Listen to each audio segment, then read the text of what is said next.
there's a lot of Easter eggs from the game, like fun stuff like the mini games being represented. How was it trying to, tell your own unique story, which works because it's a multiplayer experience, but Yeah. also making sure fans were able to really know that you're treating the source material with respect? Um, it's you have to think about what the source material is. Like it's important to play the game, try it out, figure out what it is. It's also important, honestly, I looked at what fans talked about with the game. I looked at like what they thought about the game and characters and things like that. And I made sure that I knew roughly what people expected out of an Among Us game. And if you know what people expect out of an Among Us game, you can kind of extrapolate into what might they expect out of a Among Us TV show, right? And so there are certain universal experiences that every person who plays the game experiences, right? So like every person who plays the game has been falsely accused of being the imposter and has been killed, right? Every person who plays the game has uh, falsely accused someone else and been like, I know that one's the imposter, kill them, and then they weren't. Every single person in the game has been surprised by someone popping out of an event and being like, that's definitely the person who killed him. Let's kill him.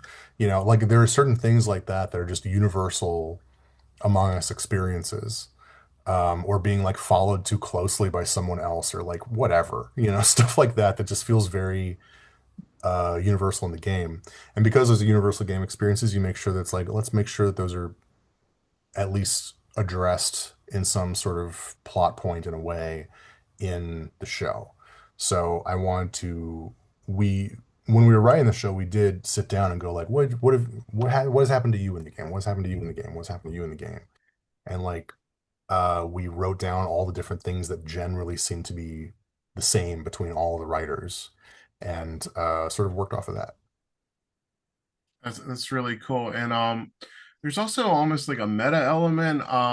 Like we see the map from the game during segments, and I'm pretty sure the VR Among Us game is used for a scene in episode 5.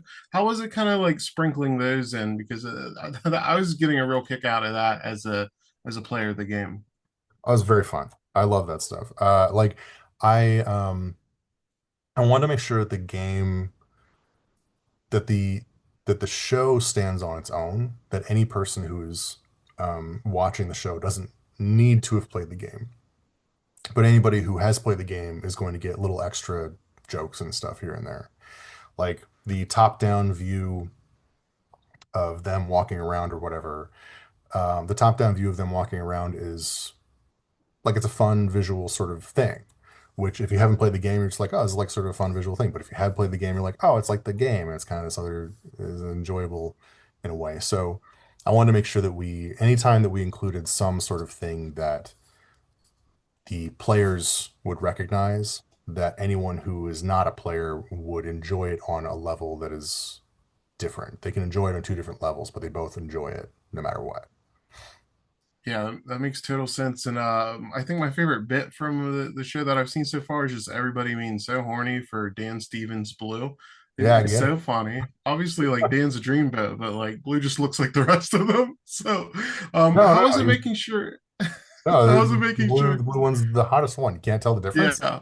obviously. How is it making sure each character had like one or two elements that quickly define them, since we aren't spending like hours getting to know these characters?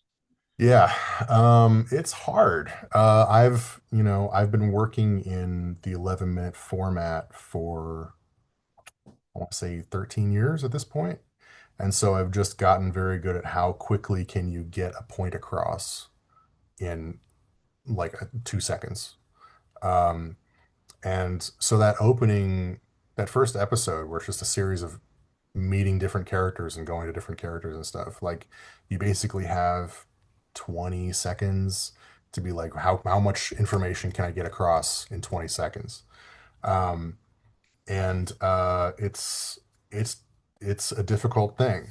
You have to be very aware of what is happening on screen, very aware of like what dialogue you say. Sometimes people I think rely on dialogue a little too much to like how do you show a character is insane? We'll have them say insane things, right?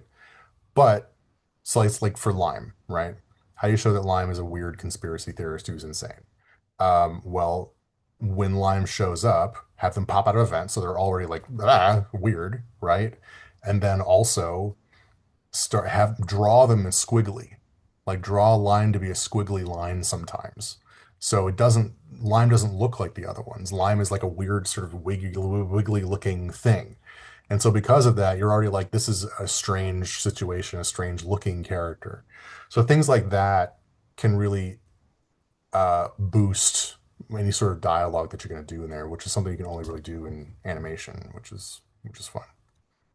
And my last question for you, I love that you guys update the intro each time a death occurs in the show. Thank you. Can you just speak to making that intro, really memorable and then making it this kind of living thing that progresses with the show?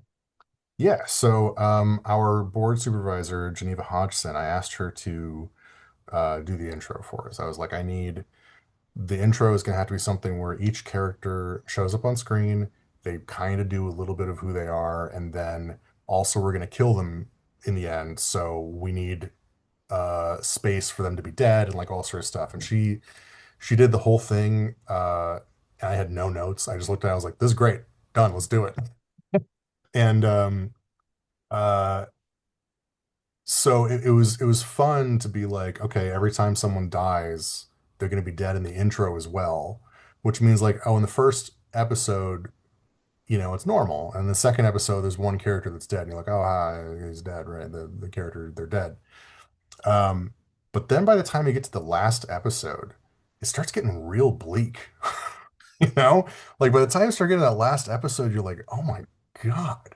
Like it's just rooms filled with blood and guts and just like death everywhere. And that is very funny to me. Like I really enjoyed making those openings. But also Yeah.